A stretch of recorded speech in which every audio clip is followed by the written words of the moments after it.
The Beginning of the End by Robert Farmilo. Book 1, Part 1, Chapter 1. Somewhere, nowhere, a conference was going on between two creatures. They were oblivious to their surroundings, which was just as well, because there were no surroundings, just a void, emptiness, with no name and non-substance, even to the absence of the existence of time. Even to the absence of the existence of time. They had come to this place that had no name for privacy, and they were alone. The purpose for this meeting was simple enough. The dominant creature, Ravana, king of all demons, was there to instruct one of his minions, the subservient creature called the Skull. Instruct in what? Ravana, king of all demons, strolled in strides, taking up the length of several galaxies at a step. But since there was no reference point, you would never have known this. His feet spanned distances. If you laid 1 billion miles end to end, you'd be able to measure the length of a small part of his little toe. He could get bigger if he wanted to. Thing of it was that in this place it didn't matter. There was no beginning and there was no end. There was no thing, other than the presence of two creatures.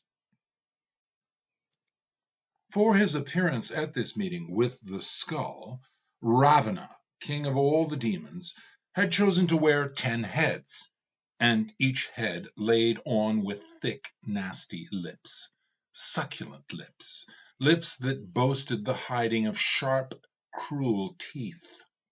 And with each set of lips and teeth came a thin, slithering tongue, with razor-sharp slicing edges and a stiletto stabbing tip.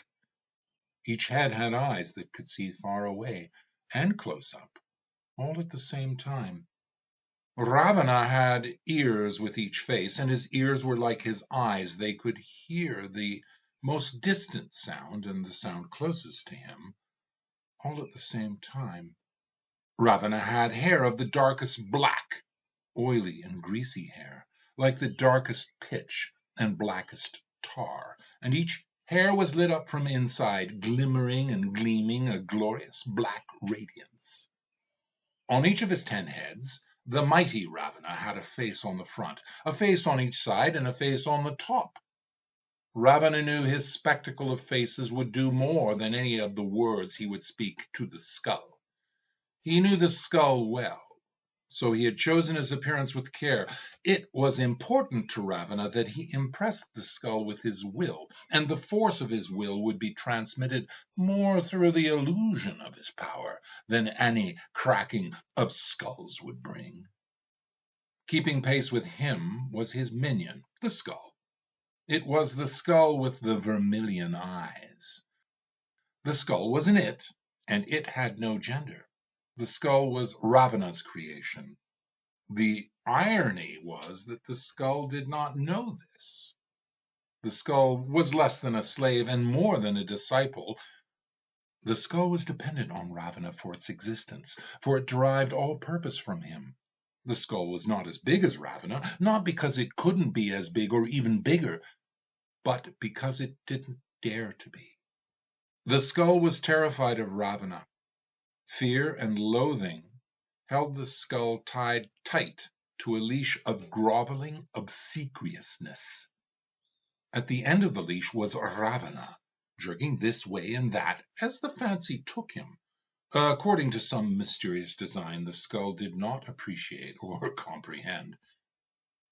The Skull thought its master mad, insane, and crazy at the best of times. As it listened to Ravana's latest plot, it became convinced that he had gone too far in his madness.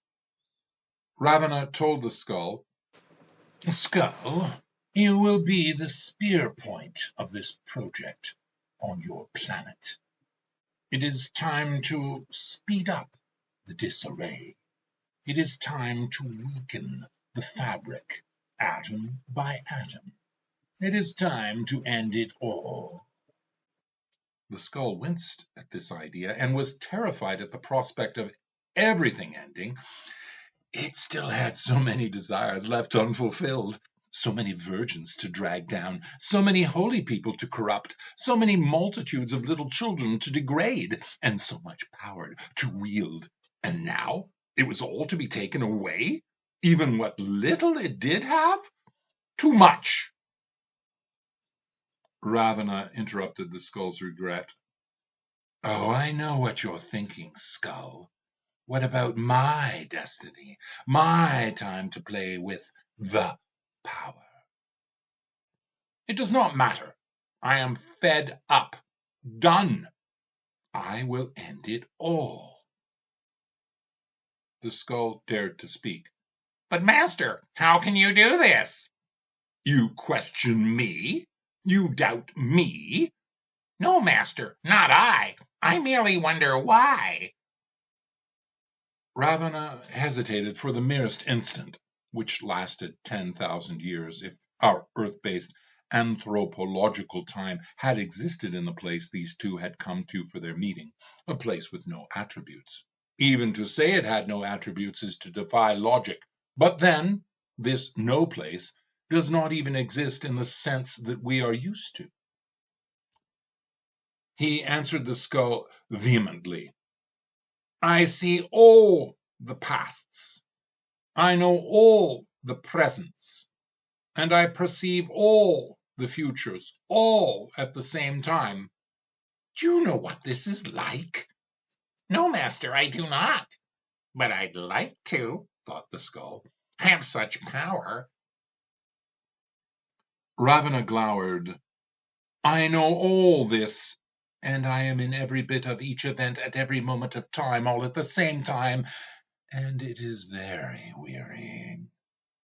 I know it will all come to pass, and the universe and all the dimensions, all of it, will roll back into itself and become nothing.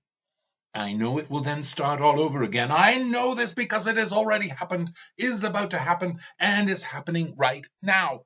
I am here, and I am there, and I am bored. I am angry. I am furious. Do you know who I am raging at? The skull did not know. Ravana sounded mad, insane. The skull answered him. No, Lord, I do not know. Skull, I'm going to find out who put all this here, who made it all, once and for all, who made the gods, who made the demons, and who made me. And I'm going to find out who made the ones who made them. And I will keep going until I have found the very starting point. Then I will have found the very source of my displeasure. Then, once and for all, I will end this impulse of life forever.